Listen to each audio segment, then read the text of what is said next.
We had to stop the lift and shift aside some rubble to wiggle out into the balefire crater at the airbase. We were exhausted, drained, shot up, poisoned, and mutilated. All of us needed a short break. We broke back into the command center and flopped down in the barracks. I made sure Boo had a snack cake and stroked her mane. She'd shaken for nearly an hour after we got free. Oddly, I think that was the natural reaction for any pony that went into the tunnels. Then I chowed down on half a dozen gems and felt my insides twisting around as the magic went to work. After everything I'd been through, I felt like I could do with a week of downtime. I'd be lucky to get a few hours. I had barding fused to me and robots after me, and had just set loose a spirit of chaos that was only slightly amicable to me, but a hell of a kisser. I had organs to deliver to the Fluttershy Medical Center, hopefully to save Scotch's life, and then I needed to have a nice long chat with my crazy. We had to work out something with Psychoshy. But for now, she was just quiet and sullen. Really like a more moody P-21. But first, I had something more pressing to do. I need to find a mirror, I groaned as I rose to my hooves. P-21, Psychoshy, and Rampage all looked at me in alarm. The first frowned in worry, the second grinned, and the third looked pitying. "Oh yeah, I've got to see this," Psychoshy chuckled, raising to her hooves. "Get down," P-21 told her sharply, then looked at me. "Maybe you should wait." Wait? I knew it was bad, but wasn't he taking this a little too far? I slowly gave a nervous smile. They were taking this joke a bit too far. Come on, I want to see how bad it really is. But Rampage shook her head too. "Trust me. Regen. Let Glory try and help. Then look in a mirror." I looked from one friend to the other for some sign that they were kidding, but the only one taking amusement in this was the yellow Pegasus. How bad?" I muttered, touching my face with the hoof again. "How bad is it?" Psychoshy cackled. "Half your face is gone! Gone!" What did she mean, gone? Rampage snarled and leapt onto her. "Then we can give her half of yours. Oh wait, she doesn't want to look like half a tail hole." But I rose and trotted quickly into the locker room, moving back towards the toilets, Rampage yelling after me. I saw the grimy mirror, wet my hoof in radioactive water, and slowly wiped the filth away. What looked back at me through the brown droplets couldn't have been me. That wasn't my face. That was some pony else. Something else. Call it vanity, but I always liked to imagine I looked decent. Maybe not as cute as Glory, but easy on the eyes. What I saw now was not easy on the eyes. It wasn't just injury. I had pieces of my face missing. Gone. What remained was wrong. Was that metal under my skin? Like a honeycomb of steel woven under my flesh? There were cables, metal pins in my flesh. Oh, sweet Celestia. I wanted my heart to pound and my pulse to race, something to prove that I was more pony than machine. The professor hadn't mentioned any of this. Glory hadn't mentioned any of this.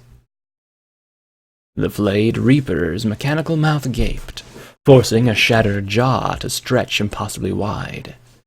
The articulated metal windpipe released that horrible noise as flaps of skin dangled from him. Broken pieces of skull clanged to an armored sphere that was still horribly attached to his mechanical spine. I couldn't help myself. I closed my eyes as my organic bits started to shake. Glory can fix it. Glory can fix it.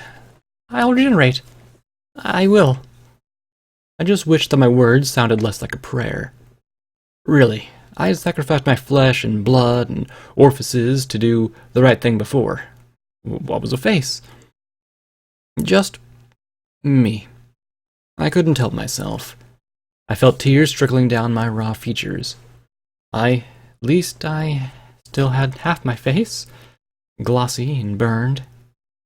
Then I felt a bump against me and looked down at Boo, staring up with her big, pale eyes. I sniffed. She bumped her head against me again. And again. I don't have any snack cakes for you right now, Boo. She looked a moment, then bumped me again. I frowned. Stop it, Boo. I can't. Bump.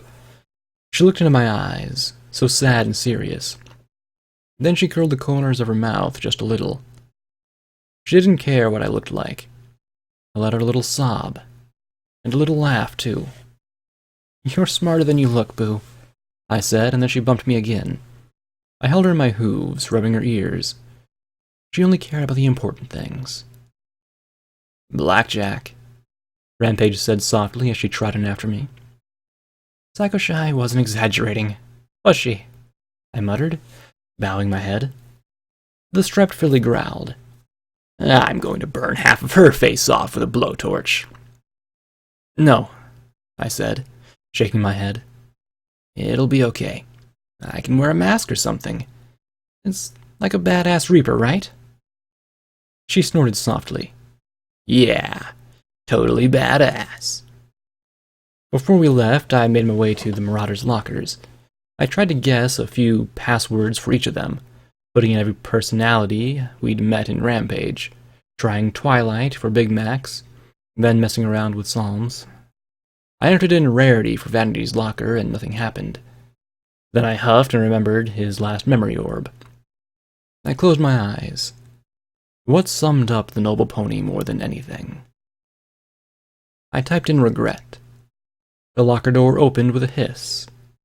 I didn't see any pictures or photographs. There were simply some files, 2 memory orbs, and a strange metal crown thingy with a large black opal set into the front. There was also a pair of revolvers, with their handles decorated with intricate mother-of-pearl. Vigilance would always be my firearm of choice, but I had to admit that there would be something tempting about the long-barreled guns. The weapons were chambered for rounds even larger than Vigilance's, and I was glad that under the revolvers were 3 whole cases of the right ammunition. Duty was written on one of the elegant, flowing scripts. Sacrifice was inscribed on the other.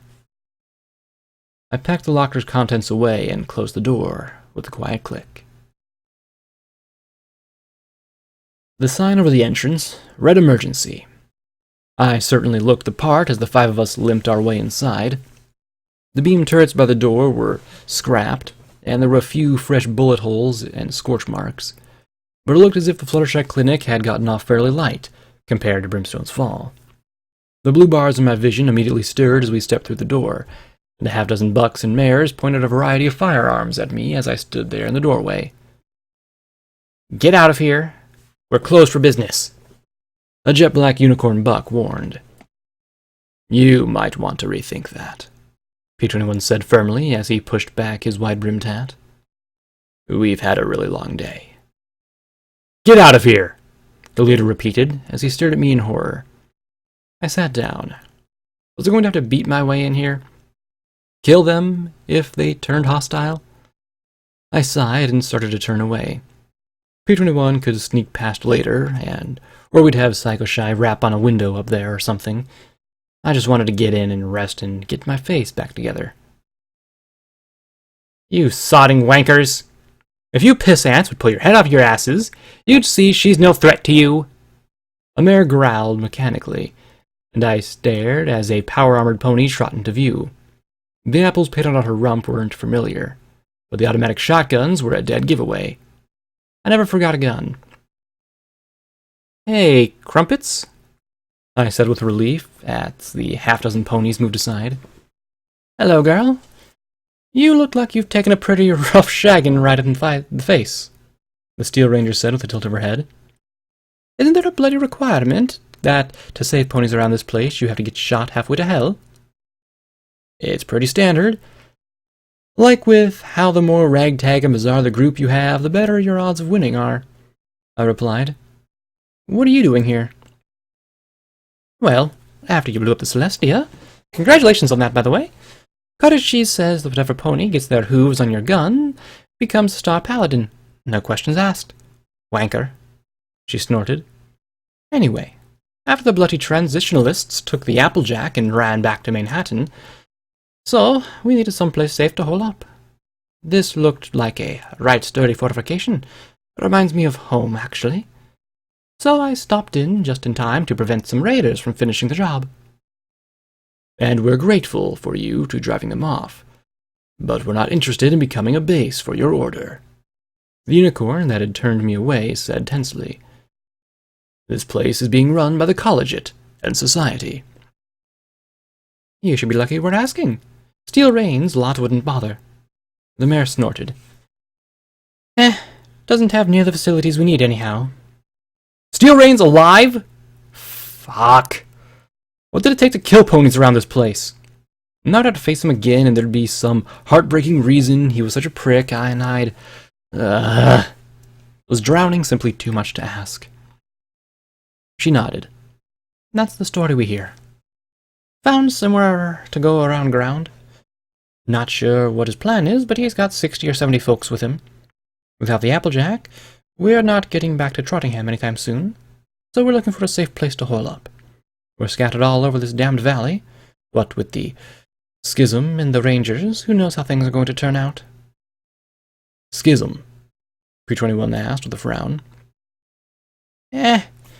It's not something most folks would know.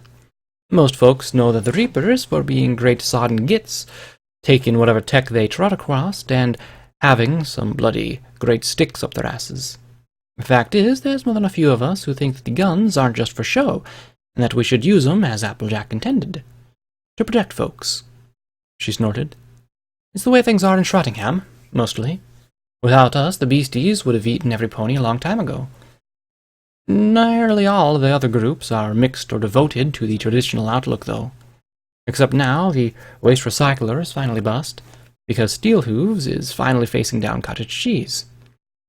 Soon as we heard it, we painted our colors. Probably get my head blown off, but they can pike Luna's horn up their asses if they don't like it. I looked at P-21 and then back at her.